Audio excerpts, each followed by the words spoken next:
est-ce que Danto a été transféré? Mais il y avait un litige. Non. Je ne vais pas rentrer dans les détails. Est-ce qu'il a été transféré, oui ou non? Je viens. Il y avait eu un litige. Non, est-ce que Danto a été transféré, oui ou non? J'explique. Il y a eu un litige.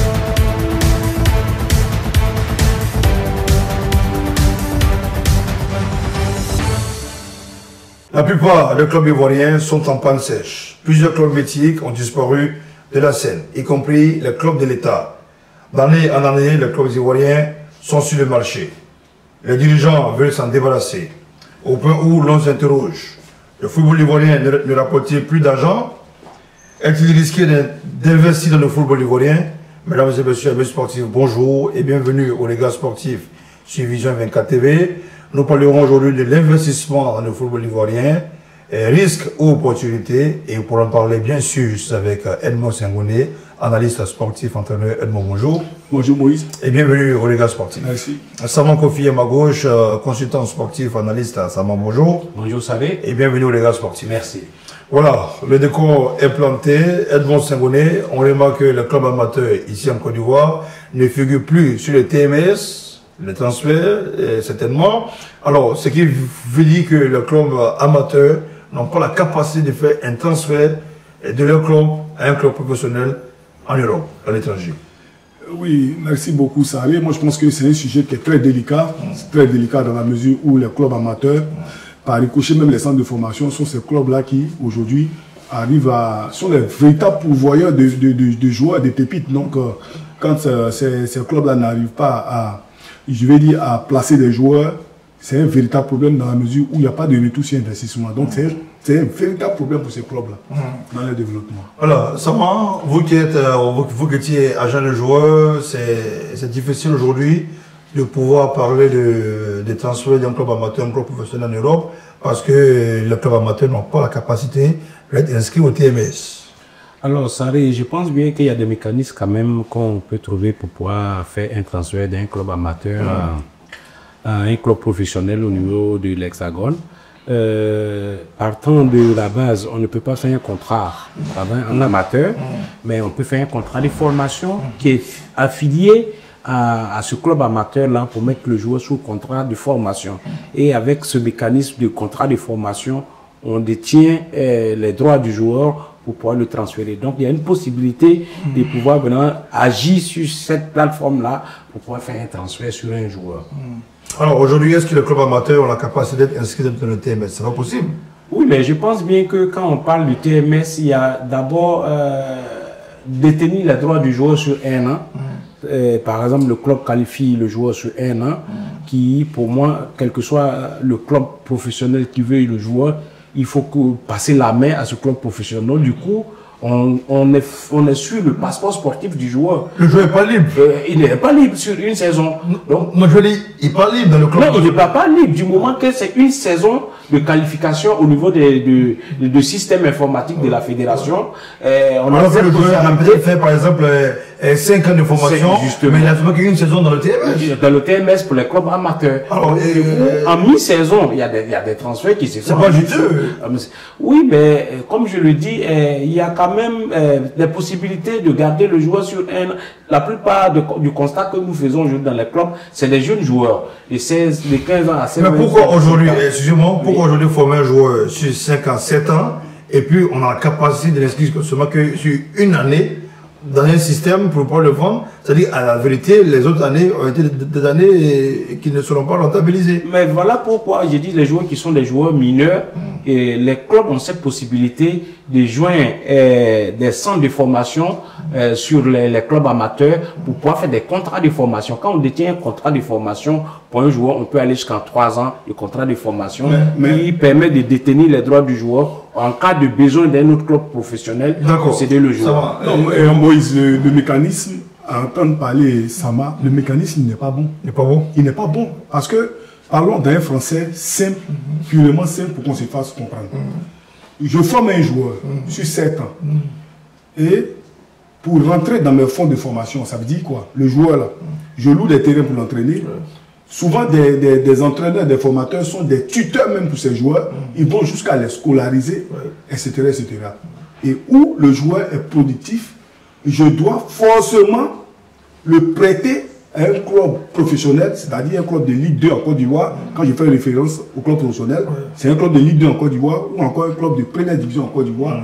Et ce ne sont que ces deux clubs-là qui sont habilités à vendre moi mon produit que j'ai façonné, j'ai fabriqué pendant 7 ans. C'est un véritable problème. C'est un véritable problème. Et généralement, ce cas de figure ne se passe pas dans de bonnes conditions. Je vais dire, pour la plus grande part, pour le formateur. Ça, en réalité, il faut le dire, on a des exemples. Quand vous avez un garçon de Marco Datro qui est allé du côté de Chelsea, on sait tous comment les choses se sont passées. Vous avez le cas encore à côté de Konaté Karim qui est parti à la SEC. On a vu comment ça s'est passé. Vous avez le cas de Koulibaly Fousseni qui allait du côté du Stella avant de partir à Monastir en Tunisie. On a vu tous comment ça s'est passé. Donc le mécanisme, il est grippé. Il est grippé. Quand Sama le dit, je me dis non, attention, faut pas se blaguer.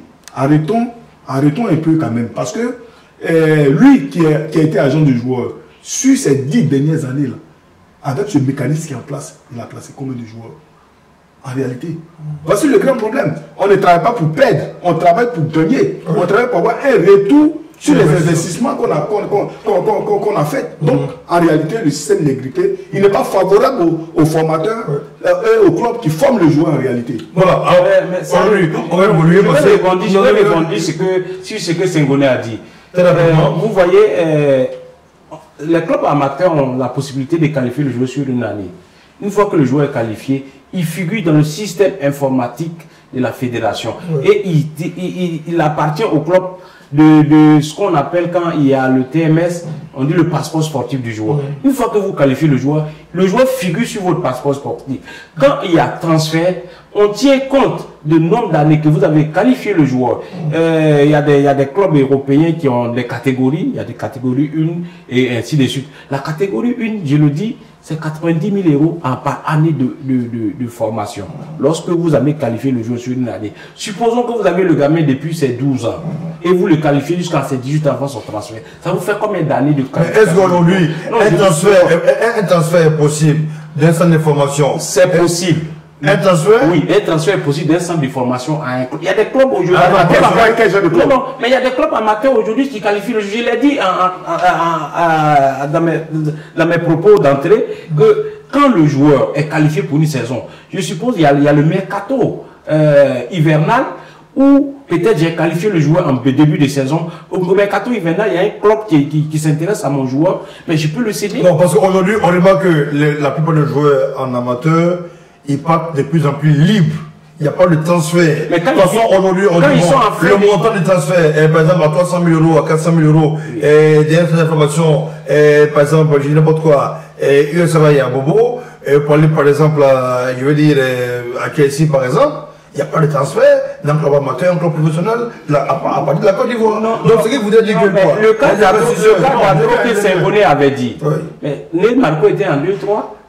2-3 est considéré comme un club amateur. Il y avait possibilité de transfert de Abidjan City au club norvégien. Est-ce que Datro a été transféré? Mais il y avait un litige. Non. Je ne vais pas rentrer dans les détails. Est-ce qu'il a été transféré, oui ou non? Je viens. Il y avait eu un litige. Non, est-ce que Datro a été transféré, oui ou non? J'explique. Il y a eu un litige entre son club Abidjan City et ses agents. Non, est-ce qu'au finish, il a été transféré, oui ou non? Je pense bien que selon mes informations, il y a eu une erreur de TMS ou Marco, je pense bien. Je vais éclairer ça. Mais attends, je viens. Sur le cas d'Atro, je vais éclairer. Non, on va évoluer. Le cas, c'est pas d'Atro. On parle aujourd'hui de la difficulté des clubs amateurs aujourd'hui de faire un transfert parce qu'ils n'ont pas la capacité de se faire inscrire dans le TMS, ce qui rend difficile aujourd'hui leur activité parce que les clubs ivoiriens sont de plus en plus sur le marché. Tout le monde cherche à vendre son club parce qu'il n'y a plus de ressources financières, alors que nous savons tous que par les transferts de joueurs, on peut quand même rentabiliser les efforts financiers qui sont constatés par les clubs là. On va évoluer. Aujourd'hui, il y a un deuxième point.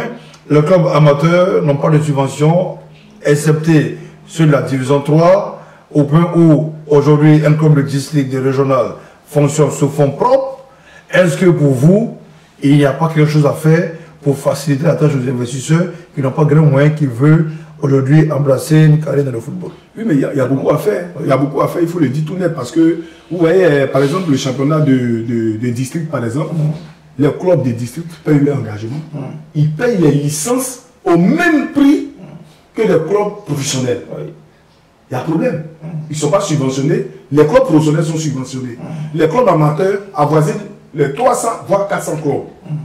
Vous voyez un peu. Donc, cette manne financière énormissime de ces clubs, je veux dire amateurs, là, en temps normal, devait avoir des répercussions positives, je veux dire, sur l'avancement de ces clubs-là. Mais c'est ce qui ne se fait pas. C'est ce qui ne se fait pas en réalité. Et donc, moi, je ne peux pas planter un arbre, entretenir là, et jusqu'à sa récolte, on me dit que je ne suis pas habilité, je vais dire, à vendre les produits de cet arbre-là, et donc je dois céder les produits-là en faisant un protocole d'accord avec une tierce personne ou une tierce structure qui est habilitée à pouvoir vendre les produits de cet arbre-là. Je dis que c'est inadmissible. Donc, le système est grippé. Ça va? Alors, vous voyez, il faut que les gens soient vraiment sérieux dans leur manière de vouloir entamer la construction des clubs. Vous voyez, il y a toujours des clubs amateurs partout dans le monde, mais toute une question de pouvoir bien organiser ces clubs-là. Et puis, comme je le dis, on ne peut pas arriver en équipe professionnelle sans passer par une équipe amateur, par un club amateur. Donc, pour moi, si on veut aller dans les tris des clubs amateurs, il y a certains clubs qui vont disparaître. Senghone est en train de dire il y a 300 clubs. Le nombre est énorme, certes. Mais si on veut aller sur la base de documentation pour réglementer ces clubs-là, il y a certains clubs qui vont disparaître. Donc, on essaie de faire avec le système. Mais je veux dire, quand on constitue son club et qu'on veut constituer son club, on est conscient des réalités qu'on va affronter sur le terrain. Donc, c'est à nous de savoir mettre une bonne politique en place pour pouvoir gérer notre club. Et comme je l'ai dit, il y a des méthodes aujourd'hui en tant que club amateur pour pouvoir s'en sortir. Est-ce que c'est mauvais lorsqu'on sait qu'on n'a pas la capacité de pouvoir vraiment transférer le joueur, que nous, on fait le travail de base? On cède le joueur à un club professionnel. Il y a des accords qui sont respectés. Oui, mais justement, je viens. Les accords ne sont pas respectés parce que les enfants ne reconnaissent pas ces protocoles à la base. Non, je suis désolé. Non, c'est des qui sont reconnus. Ils sont devant des notaires. Aujourd'hui, plusieurs formateurs ont été obligés par des clubs professionnels et ce n'est allé nulle part. J'en ai pour plusieurs qui ont fait des accords avec des clubs et ça peut être respecté. Non, mais juridiquement, est-ce que ces accords sont faits? La majorité des clubs formateurs se retrouvent dans les salons des présidents de clubs. Attends, j'en viens. Ils se retrouvent dans les salons des présidents de clubs. Président, je te cède mon joueur, si demain tu le transfères. Mais est-ce que juridiquement, les documents sont signés pour que demain, quand je te cède mon joueur, juridiquement, si tu ne donnes pas mon pourcentage qui me revient, je peux te pousser. Mais je t'explique. Plusieurs aujourd'hui formateurs mettent en avant la carrière du joueur et évitent d'aller en conflit avec plusieurs clubs ayant cédé les joueurs à un club professionnel pour mettre en avant la carrière du joueur. Beaucoup le font ici pour pouvoir trouver un délai d'entente. On va évoluer dans le débat. Il n'existe pas maintenant de championnat de jeunes, les centres de formation.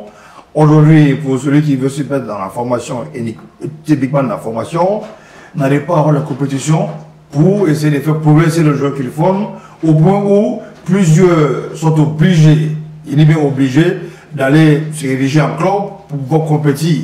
Et donc en club, on sait qu'ils n'ont pas de moyens. Donc après une saison, le championnat, les ressources n'étant plus, les clubs sont sur le marché. Alors, Edmond Senghone, votre analyse là-dessus? Oui, mais effectivement, moi je pense que quand un système est grippé, je pense que tous les circuits qui entrent dans ce système-là posent problème.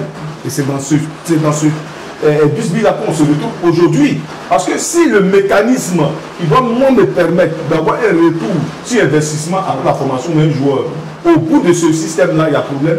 Je pense que, naturellement, à la base, je serais coincé. C'est dans ce système qu'on se retrouve. Déjà, même, quand même, vous êtes dans la formation qui n'a pas de compétition pour votre catégorie, comment elle va former des joueurs? Oui, mais en réalité, je prends par exemple le système d'Abobo. Je prends le système d'Abobo, qui est l'une des communes en Côte d'Ivoire qui donne beaucoup plus de joueurs dans toutes les sélections, que ce soit en cadet, que ce soit en junior, que ce soit en équipe réserve ou en senior, en la réalité. Parce que simplement à Bobo, avec, je vais dire, le partenariat d'un certain nombre de centres de formation, c'est érigé en association. Donc on parle aujourd'hui de l'UEFA. Et c'est cette UEFA-là qui fait des compétitions de jeunes. Comme c'est le cas Voilà en réalité. Mais c'est à Bobo qui a emboîté le pas je veux dire, à toutes les communes de Côte d'Ivoire. Et donc, c'est à l'issue de ces compétitions-là que les meilleurs sont venus, je veux dire que les membres de la fédération, que la DTN vient, je veux dire, recruter ces joueurs-là par catégorie pour en faire une sélection sur le plan national. Sinon, sur le plan fédéral, il n'y a pas de... Il n'y a pas de championnat de jeunes en tant que tel. Ouais. Voilà, donc en réalité, je veux dire que ces clubs aujourd'hui formateurs, ces centres de formation-là, font le plus grand du boulot, mais ils sont mal décompensés. Attention, il y a un championnat. Il faut que je précise, il y a un championnat de jeunes. Dans quelle catégorie dites ou lequel catégorie? Non, vous inquiétez. Oui, au club. C'est ça qui est réservé aux équipes jeunes, mais comme de Ligue 1 et de Ligue 2. On parle là des centres de formation. Oui, mais les centres de formation, comme je l'ai dit. Selon vous, ils doivent disparaître? Non, j'ai pas. Vous avez connu Waterman? Vous avez connu Waterman? J'en viens. Mais au moment où Waterman faisait cette politique des championnats jeunes, on était à combien de centres de formation? Mais il y avait plusieurs centres en Côte d'Ivoire. Non. Aujourd'hui, le nombre de centres de formation, dis-moi, c'est des milliers de centres de formation. Toute cette politique-là de championnat, mais la fédération seule ne peut pas. Ainsi, par exemple, quel mécanisme, quelle politique les centres trouvent? Aujourd'hui, il y a des centres qui sont affiliés à des clubs professionnels où ils permettent à les jeunes de ces clubs-là de jouer le championnat jeune des U20. Non, mais à la vérité, la fédération organise. Non, à la vérité, ces clubs qui sont affiliés à ces centres qui sont affiliés à ces clubs-là, à la vérité, ce ne sont plus les gens du centre d'information. Parce que le club partenaire les qualifie au nom du club. Voilà. Il y en a combien? Du coup, les centres sont en train de disparaître à Côte d'Ivoire. Mais les centres de formation ne disparaissent pas. Les centres de formation sont encore là. Mais vous voyez, donc c'est ce que je suis en train de dire. Est-ce qu'aujourd'hui, j'ai dit, il y a des centres de formation. Si on veut aller sur la base des documentations, ces centres-là ne remplissent pas les conditions. Peut-être c'est des centres qui vont disparaître. Selon la réglementation, pour régir un centre, selon la loi fédérale. Non, mais aujourd'hui, là, qu'est-ce que ces centres-là font? Ils sont obligés de se mettre sur un club, le dos d'un club, pour pouvoir avoir une visibilité et permettre à les joueurs qui font d'avoir une chance. Aujourd'hui, est-ce que vous trouvez normal que les clubs ou les centres d'information ici en Côte d'Ivoire puissent louer les installations de la FIF, à savoir les complexes, pour pouvoir fonctionner, pour pouvoir jouer des matchs? Bon, je pense bien qu'il faut... pourquoi ça se fait? Selon les informations que nous avons, on nous parle d'entretien. Parce que si on laisse la latitude à tous les centres d'avoir accès, ils vont abîmer les pelouses. Puis surtout, la plupart des terrains sont synthétiques. Donc, il faut quand même permettre à une contribution pour pouvoir jouer des matchs d'évaluation de les jeux. Et je pense que ce montant permet d'entretenir ces infrastructures-là. Voilà l'information que moi j'ai. Mais bon, comme je le dis... Mais ça va. Moïse, moi je vais le prendre au mot. Vous savez, on ne peut pas dire une chose et son contraire à la fois. On ne peut pas dire une chose et son contraire. Nous sommes en train de vous dire aujourd'hui, les centres, les clubs de formation peinent à former des joueurs sur la base, sur la ligne de la chose. Et donc, les infrastructures dont vous parlez là, avec l'avènement comment on appelle, des complexes et les stades annexes par rapport à la CAN qui a eu lieu en Côte d'Ivoire, mais ces sommes que vous dites, vous-même vous dites qu'ils sont en proie de vouloir aider, je dis la fédération, par le canal du ministère des Sports, en proie de vouloir aider ces clubs-là. Mais vous savez comment on loue un complexe? Celui de Babobo, on le loue à 50 000 francs 2 heures. Les terrains annexes avoisinent les 100 000 francs l'heure, voire 2 heures. Vous pensez qu'un centre de formation où les enfants n'adhèrent à aucune charge au sein de ce centre-là peut se faire le luxe d'aller entraîner ses enfants sur une salle d'annexe qui coûte 100 000? Je dis non. Donc c'est le mécanisme qui est grippé, c'est le mécanisme qui n'est pas bon. Voilà pourquoi aujourd'hui ces centres-là peinent. Et je veux dire, au niveau de la finition, quand il n'y a pas de la finition, c'est la manne à gagner en cas de transfert des joueurs.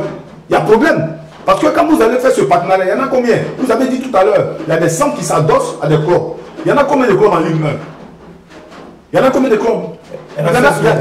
Voilà, il y en a combien de clubs en Ligue 2? Regardez le nombre de centres de formation de clubs amateurs en Côte d'Ivoire. Vous voyez que même la moitié ne peut pas s'adosser à ces clubs-là, en la réalité. Donc, c'est dit que le mécanisme n'est pas bon, parce que les responsables de clubs, les centres amateurs, souffrent énormément, et donc c'est inadmissible que le gâteau soit mal partagé. Mais maintenant, je pense que les centres de formation sont en train de se victimiser pour rien. Parce que aujourd'hui, la formation coûte dans les centres de formation. Vous savez, par le passé, les parents n'adhèrent pas à la politique à ce que les enfants jouent au football. Mais aujourd'hui, c'est les parents qui prennent la main des enfants pour l'envoyer dans les centres. Donc, il y a une contribution qui se passe souvent dans les centres de formation. Moi, j'en viens. Moi, j'ai eu le temps de côtoyer quelques centres de formation où, quand il s'agit d'un match d'évaluation, on dit aux enfants, comme à l'école, dites à vos parents, on a un match qui se joue tel jour, une contribution de 1000 francs, prenons peut-être 50 enfants par centre de formation. Bon. Ces enfants paient cette contribution pour aider ces différents centres de formation à aller jouer les matchs d'évaluation. On voit ça dans les centres de formation. Tu me diras pas le contraire. Un autre fait qui est là, c'est qu'au niveau des sélections jeunes des équipes nationales de Côte d'Ivoire, pratiquement toutes les sélections se font à Abidjan. Celui qui a son centre de formation, par exemple à Guiglo, à Bloquin ou à Man, est défavorisé quant à l'espoir de voir un de ses joueurs exceptionnel dans une équipe de cadettes ou juniors de Côte d'Ivoire. Alors, Edmond, vous voyez cela comment? Non, vous savez que, comme je l'ai dit, je mettais toujours ma position. Je dis que quand on fait référence, par exemple, à l'ère de Waterman, malgré tous les moyens que la fédération ou le ministère des Sports, n'arrivait pas à déployer, mais on arrivait quand même à faire ces championnats-là par zone. Moi, je me rappelle, à cette époque des années 1999-97, il y avait le championnat des zones au niveau, par exemple, de la zone d'Abengourou, qui prend en compte Abengourou, Anibleco, voire Bondoukou, tout ça. Il y avait un championnat des jeunes. Et c'est à l'issue de ce championnat-là que la sélection était faite, puisqu'il y avait d'autres sélections qui venaient de la zone de l'Ouest, d'Ayoua, d'Aloa, ainsi de suite. Et on venait jouer ces phases finales-là, ici au Champrou. Mais si aujourd'hui on n'arrive pas à financer ces championnats-là et qu'on veut s'apaisantir seulement sur le championnat qui est réservé aux réservistes des clubs professionnels, il y a véritablement problème parce que ces clubs-là, amateurs-là, font tout le boulot. Ils vont jusqu'à scolariser les joueurs, ils vont jusqu'à nourrir les joueurs, ils vont jusqu'à équipementer à la fois les joueurs et les clubs. Et donc, ce partage de gâteau-là au bout n'est pas favorable à ces clubs-là qui font tout le boulot. Oui, parce qu'après, les attention. Après, les gens sont faits sous la bannière des clubs professionnels. Attention, vous mettez en cause le travail de la fédération. Parce qu'il y a des directeurs il y a des directeurs techniques régionaux plutôt, qui sont dans les différentes régions. C'est maintenant. Non, ça existe. Attention, c'est que ça arrive. Parce que quand ils parlent par le passé, c'est comme aujourd'hui, cette politique-là n'existe pas. Or que cette politique existe. Il y a les directeurs techniques régionaux qui sont chargés de superviser ces enfants qui transmettent à la direction technique nationale. À quand remonte la nomination des CTR? Les CTR ont été nommés il n'y a pas plus de 3 mois. Sinon même 2 mois qu'il y a eu la nomination des CTR. Leur rôle, c'est de coordonner l'activité des DTN dans les régions. Voilà, ce ne sont pas des sélectionneurs. Et ils coordonnent l'activité des régions, surtout. Oui, mais c'est dans cette politique-là. Non, mais nous sommes en 2025 et c'est maintenant qu'ils ont nommé les CTR dans les régions. Non, mais ça existait. Et quand vous regardez l'historique des sélections nationales jeunes ici en Côte d'Ivoire, au niveau des équipes nationales U17 et U20, la plupart sont des joueurs qui sont dans la zone d'Abidjan. C'est clair. Voilà, on ne verra pas un joueur de Guiglo, de Man, d'Odiéné, de Kwibli. Et en plus, pour aller loin dans votre raisonnement, non seulement ils sont en Abidjan, mais ils appartiennent aux équipes professionnelles. Ça veut dire de Ligue 1 et de Ligue 2. Alors qu'en réalité, les pourvoyeurs de la plupart de ces joueurs-là sont les centres de formation. Et donc ces centres de formation-là, la politique est tellement mal faite. Et ces centres de formation sont obligés de prêter ces joueurs-là des clubs professionnels pour que ces joueurs, ces clubs en retour, puissent les proposer à des marchés ailleurs. Mais il y a ce qu'on appelle la politique de visibilité. Écoutez-moi, il y a ce qu'on appelle la politique de visibilité. Mais quand on sait qu'on est à Koibli, on n'a pas cette possibilité de faire. On a un gamin qui est talentueux et qui est isolé. j'ai pas cette possibilité de faire connaître le talent de mon joueur, et que j'ai la possibilité de céder mon joueur avec un club ou bien un autre centre à Abidjan qui a une visibilité, mais ils le font, beaucoup le font. Oui, mais c'est là se trouve le problème. On vous dit, le font. Non, attends, il n'a pas encore compris. Hein. C'est un cédant là qu'il se trouve le problème. Parce que vous qui avez tout fait pour le joueur, pendant 7 ans, quand vous le cédez là, le protocole qui vous lie n'est pas reconnu par la FIFA. Mais c'est respecté. C'est pour cela que j'ai dit justement il faut que ces responsables des clubs amateurs se fassent entourer par des juristes. Oui, mais c'est respecté. Au terme de cette émission, le sujet c'était bien sûr investir le football, risque ou opportunité. On va pour les mots de fin de Saman. Et déjà, quels sont vos mots de fin? Alors, Saré, j'aimerais dire à ceux qui veulent investir dans le football de ne pas avoir peur parce qu'ils peuvent se faire entourer par des...